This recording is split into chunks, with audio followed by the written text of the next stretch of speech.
Est-ce que les termes écologie et spiritualité, ça résonne en vous? Peut-être vous êtes un éco-spirituel qui s'ignore. C'est mon cas, par exemple. Je suis un éco-spirituel, je ne le savais pas. En tout cas, c'est sûr que pour moi, ces deux mots sont très, très liés. Aujourd'hui, je reçois Julia Hittel, qui est une doctorante en sciences religieuses. Et avec elle, on va beaucoup parler de éco-spiritualité, puisque c'est son sujet de doctorat. C'est quoi l'éco-spiritualité? Quel est le lien entre l'écologie et la spiritualité? C'est quoi la spiritualité? Comment la spiritualité a évolué sur les 50, 70 dernières années? Où est-ce qu'on se trompe? Est-ce qu'il y a besoin de faire un petit examen de conscience?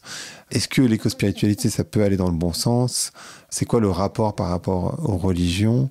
Vous allez voir, c'est une conversation qui est hyper intéressante, sans jugement, c'est important de le dire, que je vous laisse écouter. Allez, Blanc, c'est parti.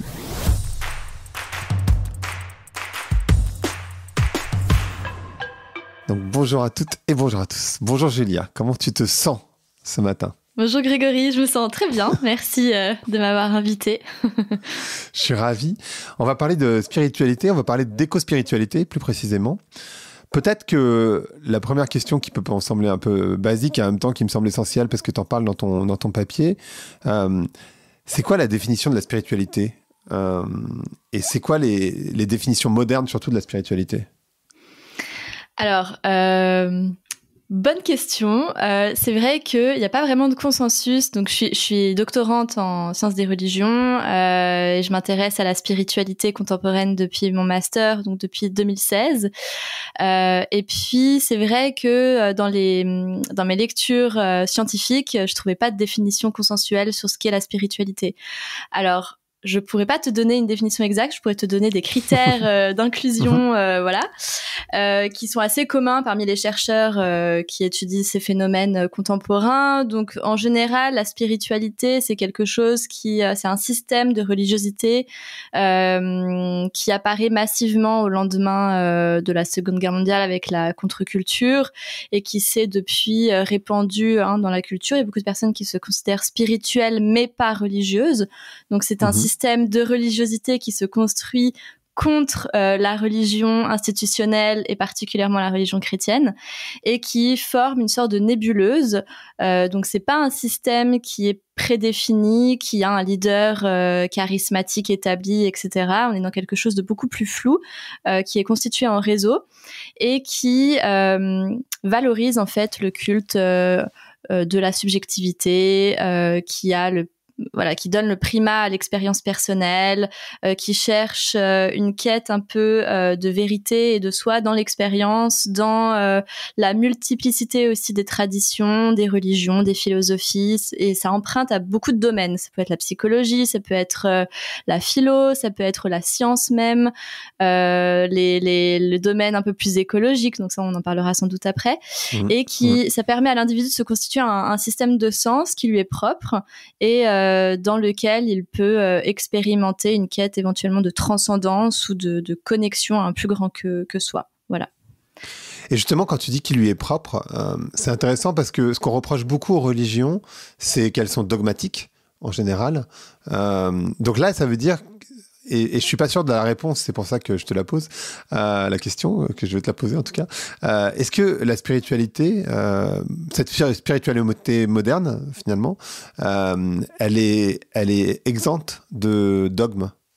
Ou est-ce qu'il y a des codes quand même, ou des choses à suivre?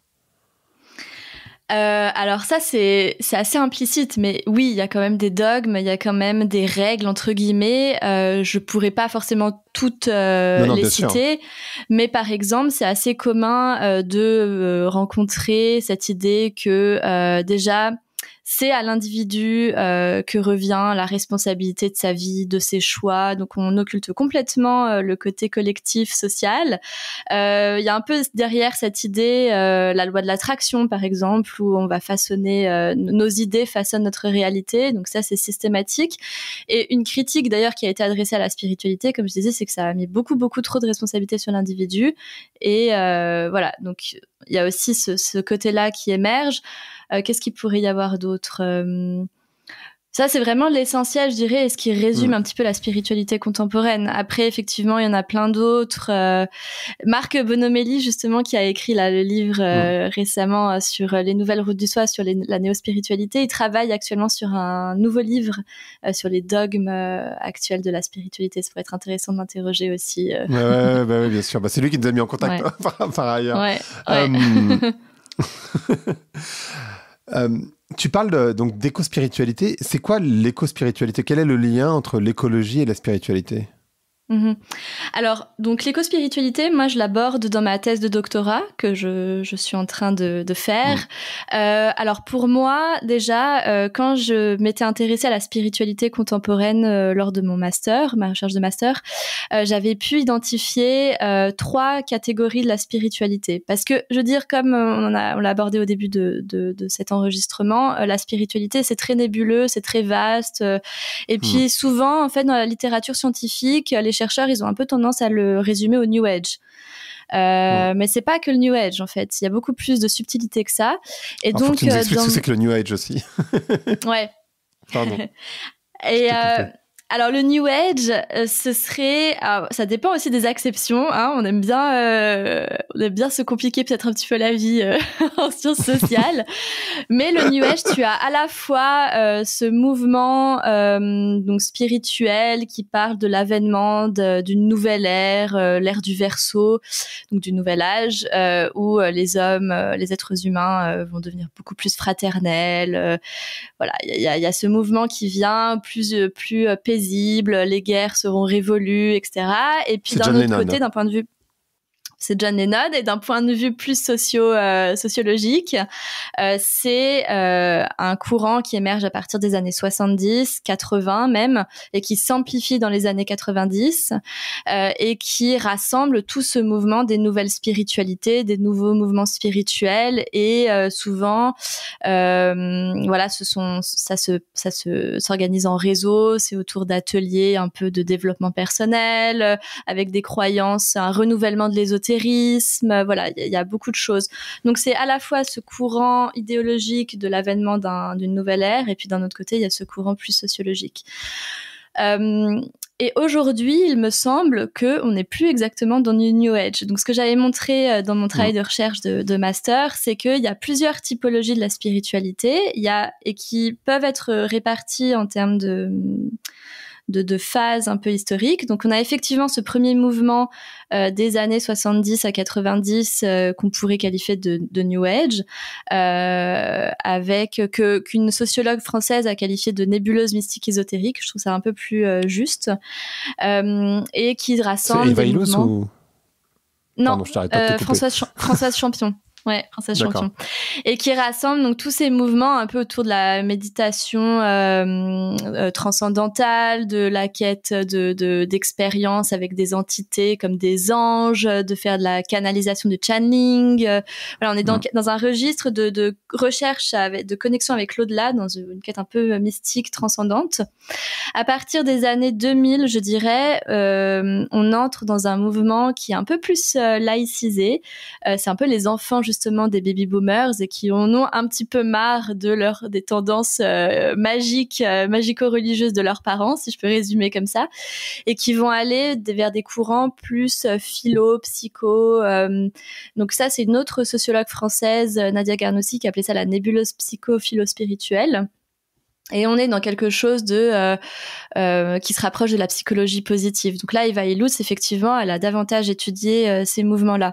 Donc on est sur quelque chose de beaucoup plus laïque, sur la méditation telle qu'elle est représentée par Fabrice Midal. On est sur des tendances un peu plus à travailler sur nos émotions, sur nos relations avec les autres. Donc on est dans quelque chose de beaucoup plus immanent, entre guillemets. Hein. Et puis là, la référence, souvent, les gens, ils vont, pour légitimer un peu leur spiritualité, ils vont avoir recours aux neurosciences, par exemple. La neuroscience explique ces phénomènes. Et puis ensuite, j'en viens à l'éco-spiritualité. Il y a ce mouvement qui émerge à partir des années 2010, voire 2015, avec tous les mouvements de prise de conscience de la catastrophe ou de l'urgence climatique. Il y a eu toutes ces marches pour le climat, etc. Et donc, on voit apparaître un mouvement éco-spirituel d'intention, de connexion à la nature, de réenchantement un petit peu de notre relation à la nature. Et c'est ça que j'étudie actuellement en Europe francophone pour voir un peu quelles sont les formes éco-spirituelles qui prennent place aujourd'hui. Donc pour moi, si je pouvais résumer ce qu'est l'éco-spiritualité, parce que à nouveau, c'est un phénomène qui est nébuleux, qui est vaste. Si je dois rassembler un peu tous ces mouvements qui peuvent être un peu parfois singuliers, ce sont toutes des approches spirituelles, sensibles, symboliques de connexion ou de reconnexion à la nature. Quand je t'entends parler, je me dis, en fait, avec la modernité, il y a eu donc toute la technique, évidemment, et donc cet imaginaire qu'on pouvait tout expliquer en découpant tout en morceaux, ce qui a un peu supprimé la magie du monde. Et tu parlais de la magie sur le parti New Age, en tout cas, ou post-New Age, développement personnel, on va dire. Et en fait, j'en parlais avec Michael Landrieux, qui est un sociologue de l'imaginaire, qui me disait, en fait, la problématique, c'est que quand tu essayes de tout expliquer, ou que tu as cette illusion que tu peux tout expliquer, tu enlèves la magie du monde. Mais en enlevant la magie, le problème, c'est que tu enlèves l'espérance.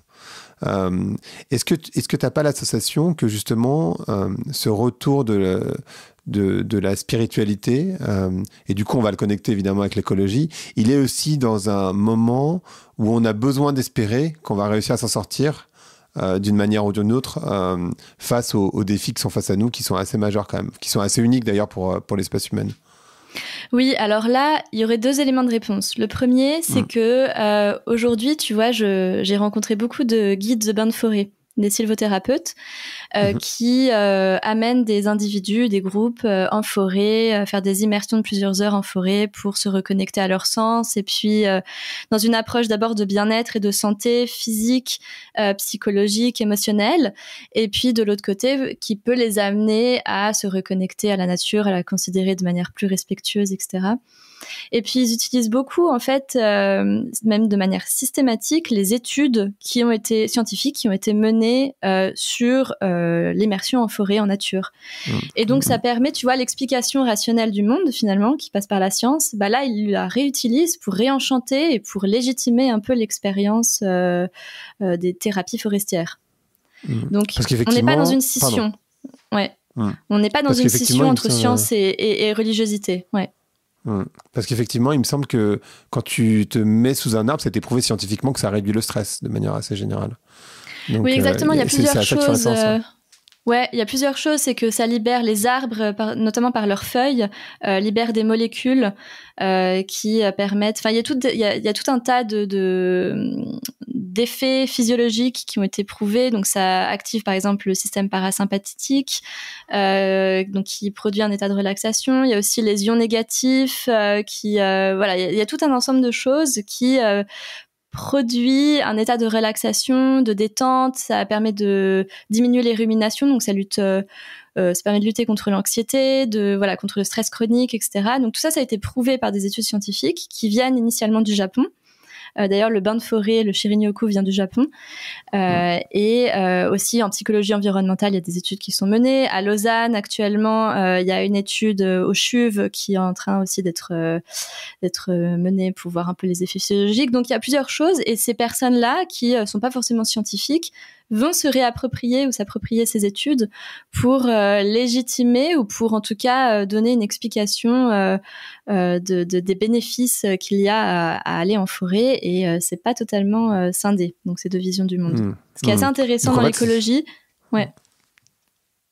En fait, c'est même hyper connecté. En fait, c'est intéressant de voir. Enfin, moi, j'ai l'impression. Et d'ailleurs, tu sais, non, tu le sais pas d'ailleurs, mais j'ai créé un bouquin sur l'écologie et où je dis que finalement, ce qu'il faut, c'est qu'on change de spiritualité de société. C'est-à-dire qu'en fait, qu'on change notre rapport au vivant d'une certaine manière. Pas dans une logique ultra de développement personnel qui est effectivement hyper individualiste aussi.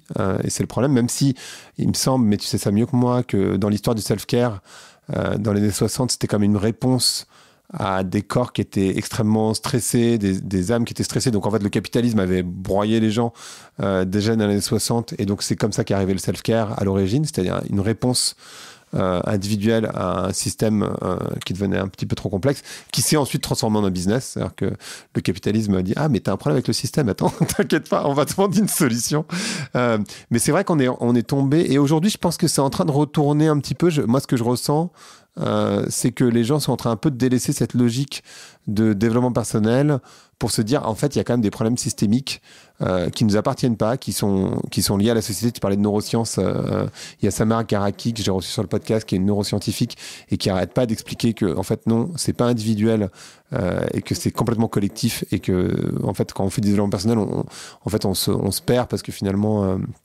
il faut pas perdre de vue, et c'est sympa de faire des développements personnels, et c'est pas la question, et moi j'ai beaucoup pratiqué aussi, mais il faut pas perdre de vue qu'il y a des problèmes systémiques qui sont de la société, qui sont pas liés à l'individu.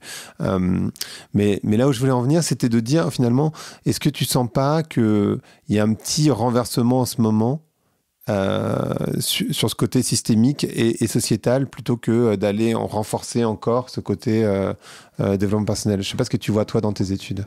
Oui, alors c'est ce que je voulais dire aussi en deuxième élément de réponse, donc ça lie bien les deux. Alors, parmi ma population de personnes que j'ai pu interroger dans ma thèse, qui font partie plus ou moins de l'éco-spiritualité, ce que j'observe quand même, c'est que il y a assez peu de militants. Donc, militants écologistes, environnementalistes. Ou alors, il y en a quelques-unes, des personnes qui étaient auparavant dans des associations militantes et qui ont ensuite arrêté forcément de faire partie de ces mouvements parce que c'était trop violent, c'était trop dans une énergie, comme je disais, un peu de lutte, un peu trop masculine, etc. Et qui ensuite ont changé leur manière de se mobiliser pour le vivant dans des approches beaucoup plus douces. Et c'est ce que après on voit dans l'éco-spiritualité. Donc ça peut être par exemple, c'est ça, d'amener des groupes dans les forêts. Ça peut être, il y en a une par exemple qui, alors elle fait pas du chamanisme c'est pas exactement ça, mais elle est herboriste et puis elle fait des retraites et puis elle amène. On est davantage dans un registre de la guérison. Alors c'est un public aussi qui est très éduqué, qui lit beaucoup d'ouvrages en sciences sociales, donc qui adopte aussi un certain vocabulaire qu'on retrouve. Voilà, le terme nature est remplacé par celui de vivant parce qu'il est plus inclusif, qu'il est non dualiste, etc. Ça vient plutôt des études ethnologiques et anthropologiques. Après, de là à dire, donc il y a quand même une conscience un peu plus systémique, de là à dire qu'il y a un vrai renversement et qu'on change du domaine du développement personnel individualiste vers quelque chose de plus collectif, je ne sais pas trop. Après, ce que j'avais dit à une journaliste auparavant, qu'est-ce que la politique? Est-ce que c'est de s'engager de manière traditionnelle dans des partis, dans des mouvements associatifs, politisés, etc. Ou est-ce il y a pas aussi une politique un peu plus du proche, voilà, on aide aussi les personnes. J'ai rencontré beaucoup de personnes dans l'éco-spiritualité qui ont créé des réseaux d'aide psychologique pour les personnes qui souffrent d'éco-anxiété, par exemple. Donc, on n'est pas exactement dans le registre politique, mais on peut pas dire, il y a à la fois pas énormément de politisation et de collectivisation. D'un autre côté, on n'est pas vers des individus qui sont complètement atomisés et non plus trop individualistes. Même si, quand même, le domaine du spirituel prédomine sur celui peut-être de l'engagement politique chez ces personnes.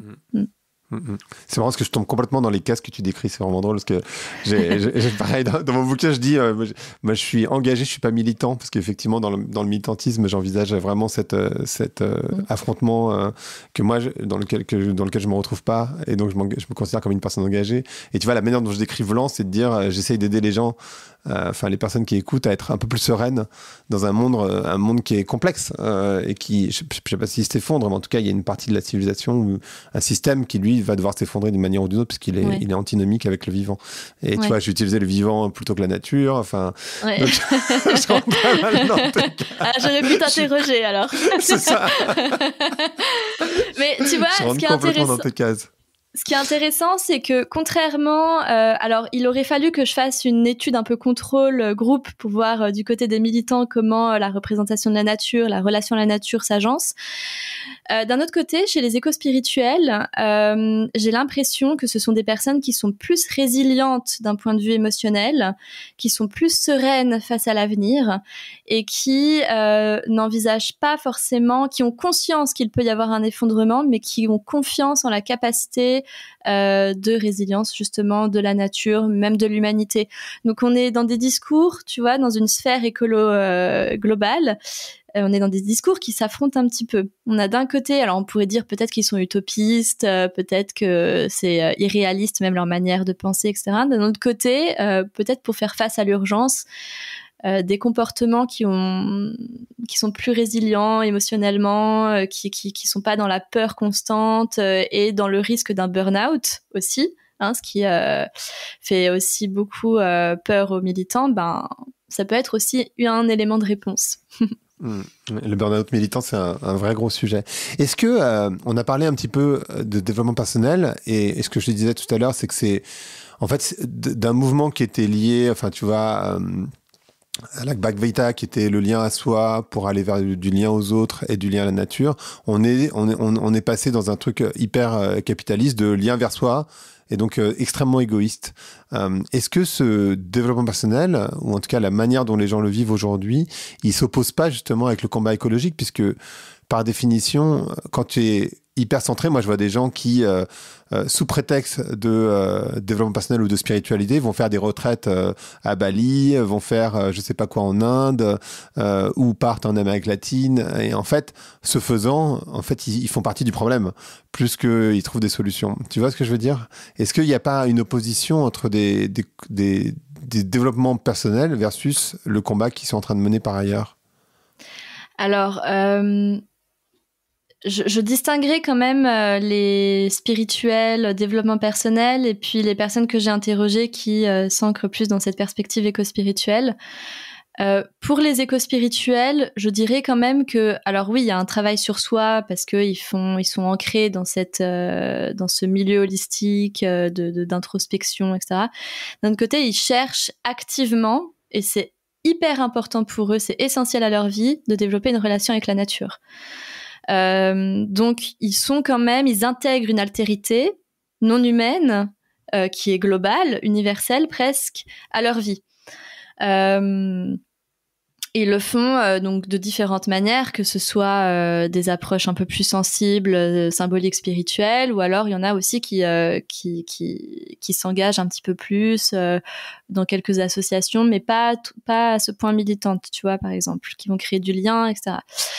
D'un autre côté, t'as tout à fait raison. Il y a tout un courant, voilà, ce que Marc a appelé aussi les néo-spirituels, qui ont surtout, qui se sont accrus là après le Covid, et qui sont très actifs sur les réseaux sociaux.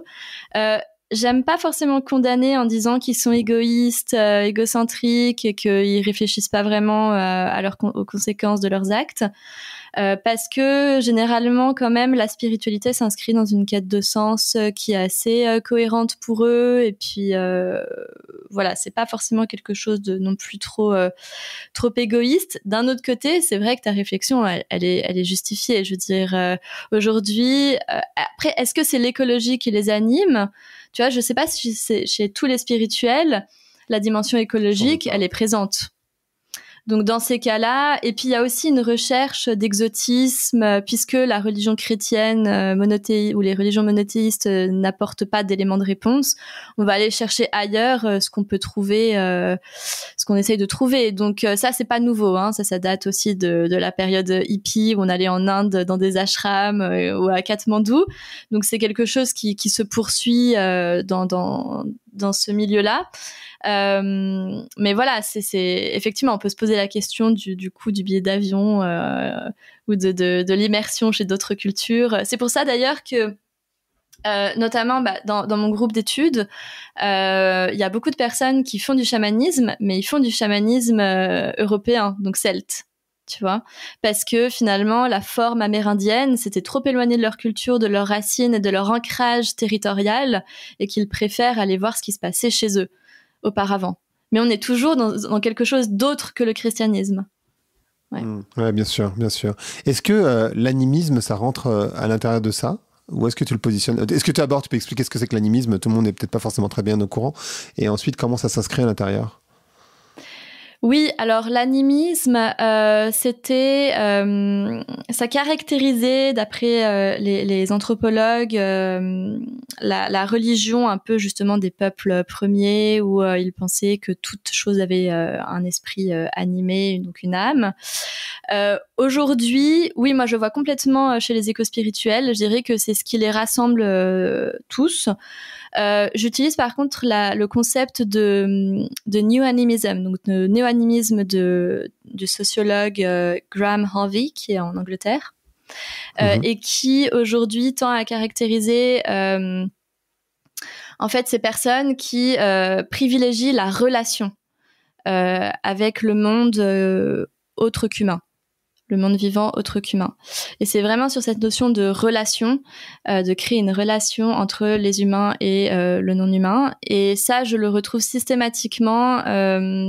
Par exemple, une personne, un de mes répondants qui considère que les arbres sont des partenaires, qui aussi pouvait se considérer proche même dès l'enfance des Amérindiens, alors que quand il jouait aux cow-boys et aux Amérindiens, lui était constamment du côté des Amérindiens.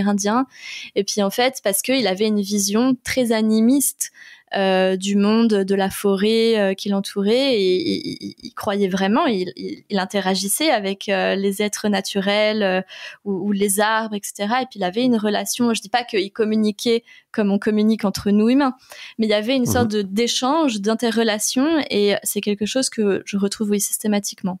Et en fait, il y a vraiment cette croyance que cette sagesse, elle est... en fait, qu'on l'a perdue finalement et qu'elle est naturelle, c'est-à-dire qu'on est en train de revenir à un système... En tout cas, je te parle de moi, ce que je pense, donc du coup, c'est beaucoup plus facile. Mais de se dire, bah, finalement, dans le capitalisme, on s'est un peu perdu dans l'ère du progrès qui finalement a des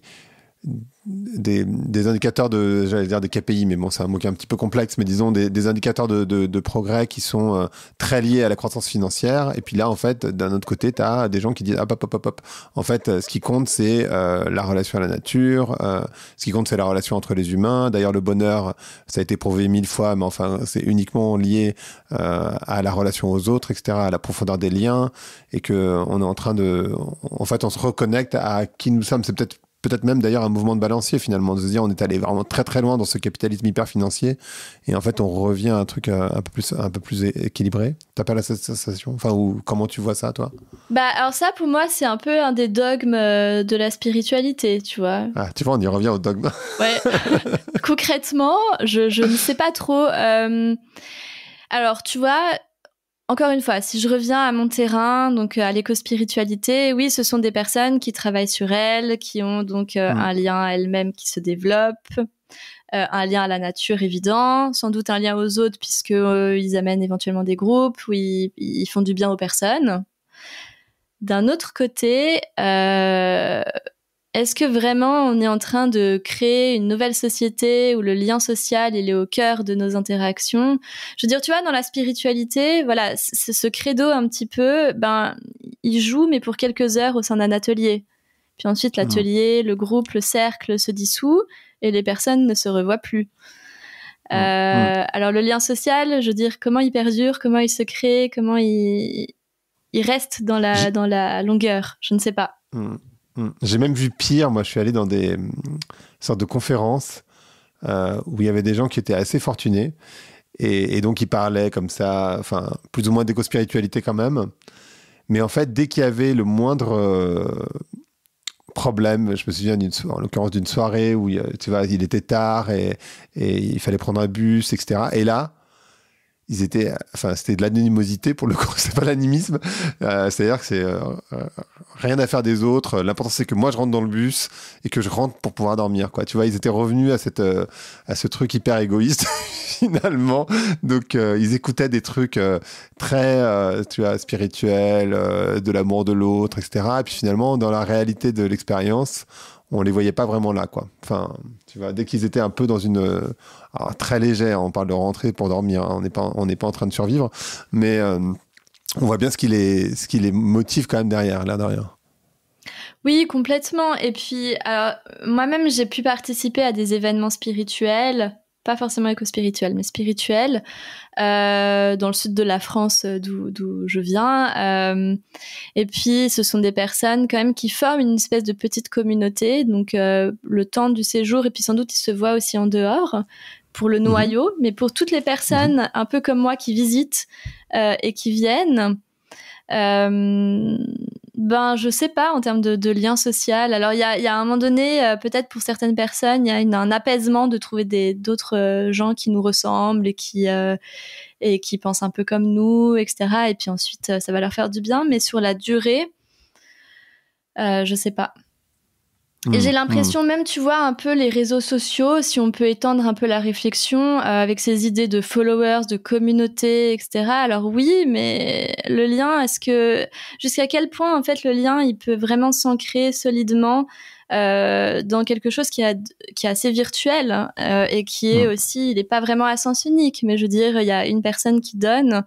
Et puis du contenu par exemple, etc. Et puis ensuite comment ça se joue le lien là-dedans, je sais pas. Complètement, c'est intéressant. Comment tu lis, toi? Moi, je vois, mais peut-être que je me trompe, c'est peut-être juste moi dans ma petite bulle. J'ai l'impression qu'il y a un gros mouvement de retour, enfin, justement, vers la nature, vers les forêts. Il y a eu la nuit des forêts au mois de juin, donc, qui vient juste de passer. On est là au mois de juillet. Comment tu lis ça? Enfin, je sais pas d'ailleurs si tu le lis et comment tu le lis, ce retour aux forêts. Donc moi j'ai l'impression qu'il y a eu vraiment ce truc, un gros mouvement yoga / bouddhisme / Inde. Et puis maintenant, on est plus, tu vois, dans Fantastic Fungus, donc le documentaire sur Netflix sur les champignons. Il y a ce retour effectivement des psychédéliques, bon, qui était déjà là dans le New Age, hein, clairement. Il y a ce retour vers les forêts, vers des choses simples, la nature, etc., etc. Est-ce que déjà tu le lis et comment tu le lis? Alors moi, je le lis dans ma perspective sociologique de chercheuse sur la spiritualité contemporaine. Pour moi, les mouvements ne s'excluent pas. Hein. Tu vois, les 3 mouvements que je t'ai présentés tout à l'heure, pour moi, ils existent toujours et ils cohabitent. Donc il y a autant, oui effectivement, il y a eu toute une mode du yoga qui peut-être s'atténue un tout petit peu et encore, j'ai quelques doutes. Voilà. Et puis il y a en même temps ce phénomène éco-spirituel qui émerge, en tout cas d'intérêt pour la nature un peu réenchantée à travers ses études. Justement, tu vois, le succès du livre là de Peter Wohlleben, je ne sais pas si je prononce bien, qui montre les interactions entre les arbres dans la forêt. Il y a eu aussi un documentaire sur Arte qui montrait ça. Donc, il y a pas mal, il y a quand même un marché littéraire qui fonctionne bien sur ces sujets. Donc, ça reflète aussi peut-être un intérêt effectivement du public pour ces questions-là. J'imagine que c'est toujours en lien forcément avec les préoccupations écologiques et qu'on s'intéresse un peu plus à notre territoire ou à notre environnement naturel et qu'on cherche à le comprendre. Au même titre qu'on a essayé peut-être de comprendre la conscience d'un point de vue plus psychologique, neuroscientifique, etc. Et ben là, on essaie aussi de comprendre. C'est marrant parce qu'aujourd'hui, tu vois, ce discours, je trouve, de scission entre la science et la religion ou la spiritualité, il fonctionne pas vraiment. Parce que la science, la spiritualité va toujours chercher dans la science une légitimation, et puis la science vient un peu apporter des éclairages sur des intuitions spirituelles que les peuples depuis toujours avaient. C'est ce que Raphaël Liogier, le sociologue, il avait montré dans son ouvrage Souci de soi, conscience du monde, à travers une triangulation en fait entre l'hypernature, donc la nature plus que naturelle, ce qu'on voit aujourd'hui, tu vois, la nature elle est pas juste une terre sur laquelle on vit, non, il y a des interactions, il y a des échanges, il y a de la communication, on peut dialoguer avec les animaux, tout ce que tu veux, la tradition qui est plus que traditionnelle, donc l'hypertradition, c'est cette espèce aussi, ce dogme, cette croyance que la spiritualité c'est le message authentique que les religions ensuite ont un peu galvaudé. Et puis ensuite, il y a la science plus que scientifique qui vient justement découvrir d'un point de vue empirique ces intuitions spirituelles que les personnes les sages avaient dans les temps anciens. Donc, je pense qu'on est dans cette espèce de décor hyper naturel où on veut réenchanter finalement notre environnement, notre monde, notre planète, et puis on est en plein dedans. Et ça participe donc de créer de la relation avec lui. Et c'est vrai que tu as raison, il y a une sorte de combat, j'ai l'impression, entre les scientifiques, ou en tout cas des gens qui vont se dire très scientifiques, s'appuyer sur des faits, et puis une forme de spiritualité qui elle-même s'appuie sur des faits scientifiques ou essaye de se légitimer par des faits scientifiques. Et moi, je vois ça. En fait, je vois plusieurs choses. Il y a des personnes qui sont allées beaucoup trop loin dans le développement personnel qui, du coup, le critiquent de manière assez véhémente. Je vois des scientifiques qui le critiquent également, en particulier... J'avais reçu quelqu'un qui parlait de... dans la spiritualité, on parle beaucoup de... Comment ça s'appelle ? Du coup, j'ai plus le mot en tête, c'est pas très grave. Mais enfin, en tout cas, il y a cette critique du développement personnel par des scientifiques. Et en même temps, tu as aussi des scientifiques qui sont très spirituels. On l'a beaucoup vu, en tout cas en particulier dans les mathématiciens. Voilà, c'était quelqu'un qui parlait de quantique et qui disait attendez, me reconnectez pas à la spiritualité avec le quantique, ça n'a rien à voir. Et pourtant, il y a quand même beaucoup de gens dans la spiritualité qui connectent avec le quantique. Je sais pas si tu vois ça. Oui, et alors surtout chez les personnes qui sont dans la première nébuleuse, la nébuleuse mystique ésotérique. La physique quantique, elle est... Elle est citée à toutes les sauces, et c'est vrai que on peut comprendre les critiques de la spiritualité, parce qu'apparemment, ça n'a rien à voir avec la physique quantique telle qu'elle est vraiment. Donc, il faut voir aussi quelles sont les sources un peu de vulgarisation. Qu'est-ce qu'ils vont lire ces personnes ? Qu'est-ce qu'elles vont lire ces personnes de la physique quantique, tu vois ? Elles vont peut-être aussi prendre un peu ce qui les arrange, qu'elles en comprennent. C'est très édulcoré, j'imagine, par rapport aux théories quantiques qui sont extrêmement complexes. Et elles sont pas forcément formées pour. Mais c'est vrai que effectivement, chez les grands mathématiciens ou les personnes qui s'intéressent à l'espace, il y a une forme parfois de mysticisme et de spiritualité, puisque on est face au mystère aussi. D'un autre côté, tu vois, je trouve que, alors moi, ma posture en tant que chercheuse en sciences sociales, donc en socio-anthropologie, c'est de ni condamner ni forcément favoriser un mouvement. Je trouve qu'il faut rester dans une posture qui est juste, de description, d'observation, et puis sans condamner, voilà, sans adhérer forcément non plus. Je trouve ça plus intelligent. D'un autre côté, dans la société, il faut qu'il y ait des dialogues, il faut qu'il y ait des débats. Donc s'il y a des critiques des deux bords, c'est très bien, parce qu'il y a aussi des angles morts ou des points à critiquer, il faut les mettre en avant. Ça, je trouve que c'est assez sain, en fait, qu'il y ait des échanges, tout en gardant peut-être une espèce d'ouverture à l'autre et à ce qui est différent de ce qu'on pense. Je t'ai vu sourire d'ailleurs quand je t'ai dit qu'il y avait des gens qui avaient été trop loin dans le développement personnel et qui maintenant le critiquaient de manière véhémente. Pourquoi ça t'a fait sourire ? Parce que je pensais peut-être à une personne en particulier qui fait aussi des podcasts. Effectivement. Et qui vit aussi à Lisbonne d'ailleurs. Oui, tout à fait. Effectivement, mais ce podcast est hyper intéressant par ailleurs. Exactement, et je trouve que ce qu'elle raconte, c'est très sain. Je veux dire, ce qu'elle met en avant, ce sur quoi elle travaille, c'est très sain, parce que il y a des mouvements qui sont effectivement sectaires, qui abusent d'autres personnes, et il faut qu'il y ait un travail d'introspection, tu vois. Voilà, dans le développement personnel, on parle beaucoup d'introspection, de travail sur soi, de travail sur notre ombre ou je ne sais pas quoi. D'un point de vue social et collectif, c'est la même chose. Il faut qu'il y ait des travails d'introspection sur les mouvements auquel on appartient. Et ce qui est un peu regrettable aujourd'hui, je trouve que, si je peux me permettre, le mouvement écologiste a du mal à faire sa propre introspection. Et on est dans un combat qui est beaucoup trop idéologique et beaucoup trop émotionnel, et ça manque parfois un petit peu aussi de réflexivité et puis d'introspection. Je pense que c'était un peu pardon, je vais faire un truc un peu intellectuel, mais je vais faire une référence intellectuelle, mais c'était un petit peu la critique de Bruno Latour, le philosophe, sur l'écologie politique, où il a dit vous avez rien compris en fait. Qui lui-même était très engagé pour le coup, et qui juste avant son décès, il a vraiment beaucoup critiqué l'écologie politique. Ouais. Et d'ailleurs, si des auditeurs sont intéressés, moi j'invite à lire le très bon livre de Philippe Pelletier qui s'appelle le puritanisme vert. Et je trouve, tu vois, on parlait des dogmes de la spiritualité, il y a autant de dogmes dans l'écologie, dans le mouvement écologique et dans l'écologie politique qu'il serait bien, d'un point de vue intellectuel, éthique, etc., d'avoir aussi en tête, parce que on est imprégné de dogmes, d'idées, de croyances, et je trouve ça assez honnête de les prendre en compte et puis de travailler ensuite à partir de ça. Alors, une question que je t'ai pas posée, mais qui me semble assez évidente. Est-ce que tu penses que l'écospiritualité peut aider dans le mouvement justement écologiste ? Alors, écologiste, donc, d'un point de vue politique. Alors, je ne sais pas à quel point ce serait faisable, parce que, en tout cas en France, dans le monde anglo-saxon, c'est complètement différent. Il y a une intrication qui se fait beaucoup plus naturellement entre la politique et la religion.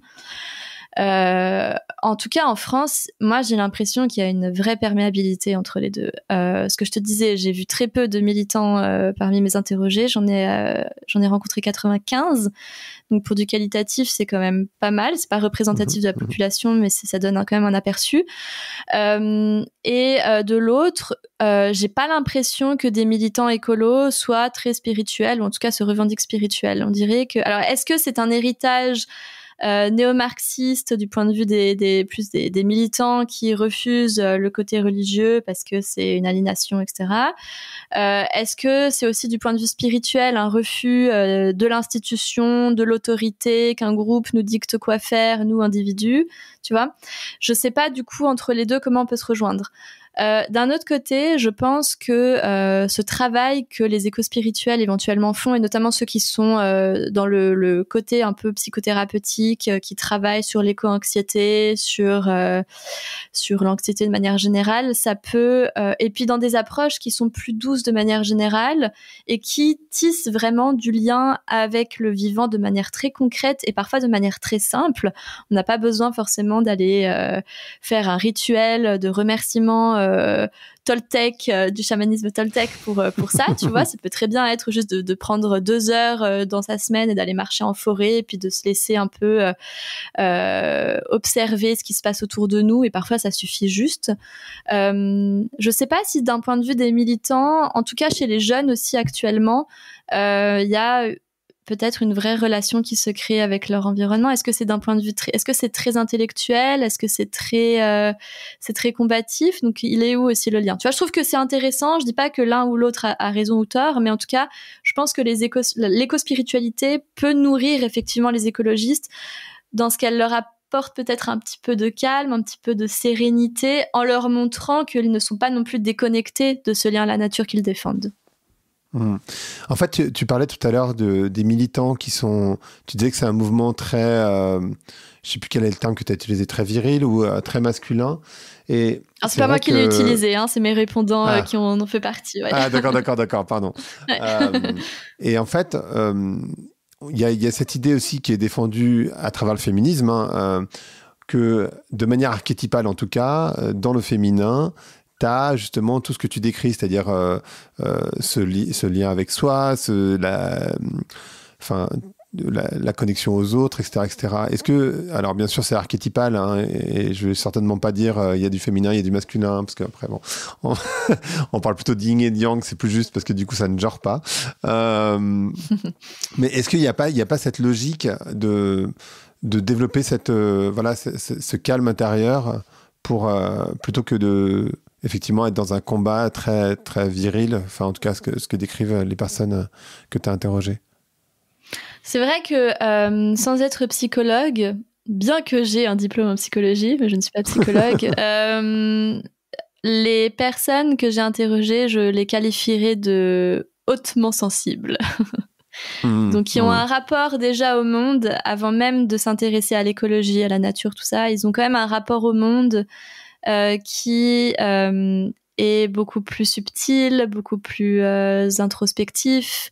Donc, je sais que dans les courants spirituels ou du féminin sacré, on pourrait dire qu'ils ont une part de féminin qui peut être bien développée par rapport au masculin, dans les archétypes et dans l'essentialisation, effectivement, des valeurs. Donc, Oui, je sais pas. Après, je sais pas si on peut parler ensuite de polarité masculine, féminine. En tout cas, ce sont des personnes qui sont assez sensibles et donc qui voilà, comme je te disais, qui développent un rapport au monde qui est sensible et qui est plus doux, peut-être. Ouais. Et du coup, est-ce que tu vois est-ce que d'abord tu vois ça chez les hommes? Parce qu'en fait, dans ton panel de mémoire, tu as autant d'hommes que de femmes. Non. Donc ça serait des hommes. Non, j'ai beaucoup plus de femmes que d'hommes. Non. Ah, donc dans l'éco-spiritualité, tu as beaucoup plus de femmes que d'hommes, tu dirais? Oui. Parce que c'est caractéristique du mouvement du milieu spirituel. De manière générale, il y a 2 tiers de femmes pour 1 tiers d'hommes. Ouais. D'accord. Je pensais que c'était donc c'est assez commun. Éco. Non. D'accord. Non. Et est-ce que tu vois un lien, du coup, entre les mouvements féministes et les mouvements éco-spirituels?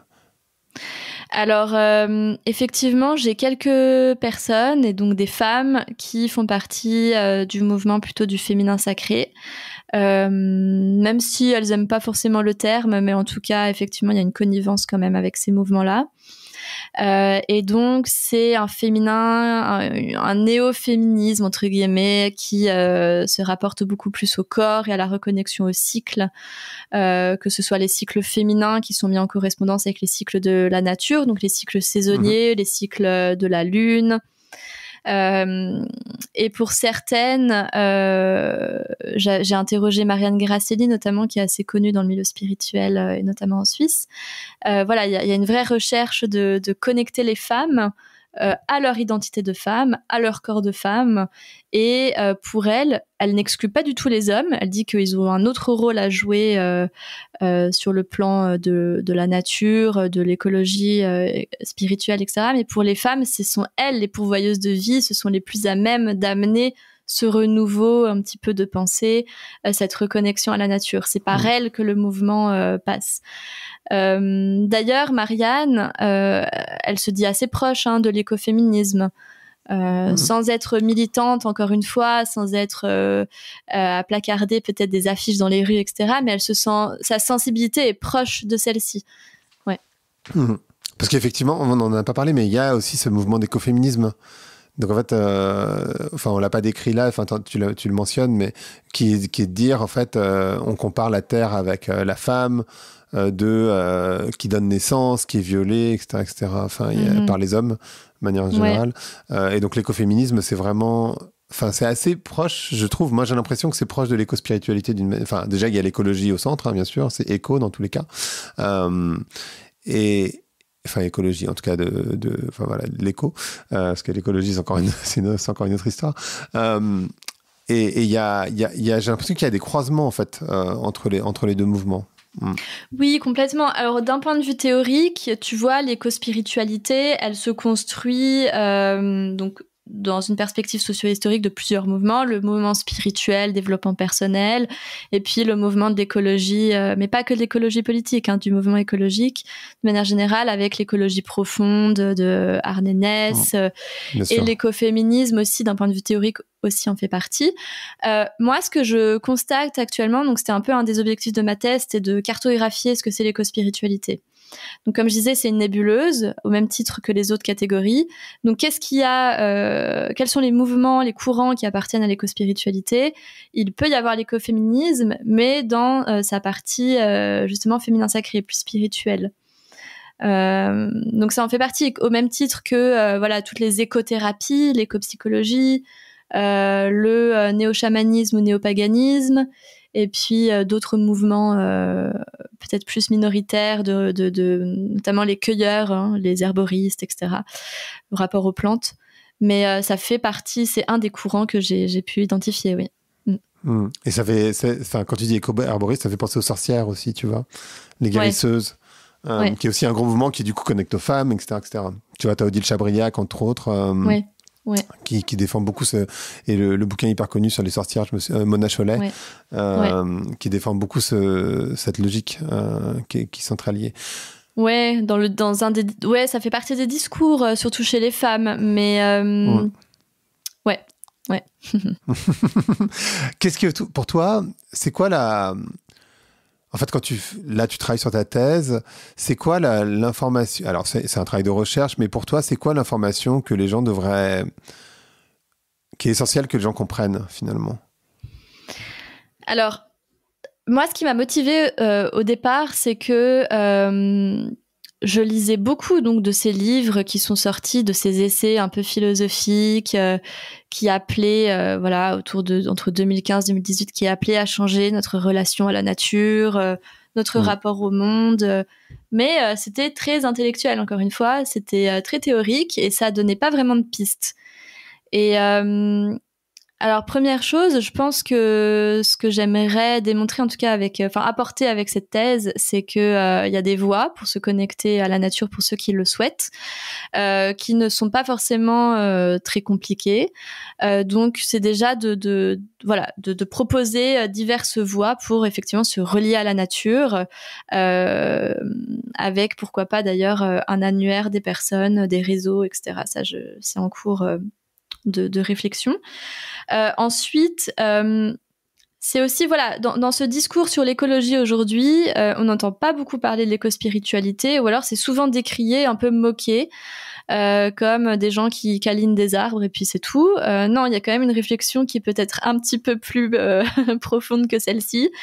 Et ça peut très bien être en complément justement d'une approche peut-être plus militante, ou même pas en complément. D'ailleurs, ça peut être une approche en soi, un rapport au monde en soi, et puis c'est de proposer des options, des possibilités pour créer ce lien. Et puis dernière chose, justement dans ce débat encore entre science, religion, il y a des personnes, en fait, je trouve que ça fait partie de l'expérience anthropologique, donc de l'expérience humaine, que d'avoir peut-être parfois des facultés de connexion, de communication qui sont pas forcément de l'ordre du rationnel uniquement, et qu'on a un rapport intrinsèquement en tant qu'humain au monde non visible qui est aussi présent, et sans aller vers des choses trop perchées entre guillemets, je trouve que parfois c'est bien d'en rendre compte aussi. Ouais. Et pour toi, ce serait quoi les limites de l'éco-spiritualité? Qu'est-ce que tu vois comme écueil finalement? Alors, ce que je disais plus tôt, c'est que jusqu'où va la dimension collective, sociale, jusqu'à quel point ça peut faire... Ils souhaitent changer les choses. Effectivement, ce credo de la spiritualité, se changer soi pour changer les autres et le monde de manière générale, ça revient de manière systématique. À quel point ça l'est? Je ne sais pas. À quel point on dépasse nos petites activités humaines individuelles, je ne sais pas. Je trouve que parfois, il pourrait aussi y avoir un peu plus de réflexion introspective sur le mouvement de manière générale, sur les livres même qu'il lit, sur les discours qui circulent, qui sont imprégnés, encore une fois, de croyances, de dogmes. D'un autre côté, on est dans un état... un courant peut-être général assez émotionnel, assez émotif, qui manque parfois un peu de rationalité. C'est pour ça que des personnes qui ont quitté ces milieux sont aussi nécessaires pour pointer du doigt ce qui mérite de l'être. Donc voilà, peut-être que ça, ce serait deux, trois éléments de départ pour une réflexion plus introspective, plus réflexive peut-être. Donc le podcast dont on parle, parce qu'en fait on l'a pas cité, je crois pas, c'est Méta de choc. Et est-ce que ce serait quoi pour toi les lectures qui seraient intéressantes? Moi j'ai lu Juliette Finesse qui était développement personnel, j'ai pas trouvé ça très intéressant, même s'il y a beaucoup de gens qui la trouvent passionnante. Eva Illouz, je l'ai trouvée beaucoup plus intéressante sur ce sujet. Elle est très critique, Eva Illouz, très intéressante. Ah ouais, hyper critique, bien sûr.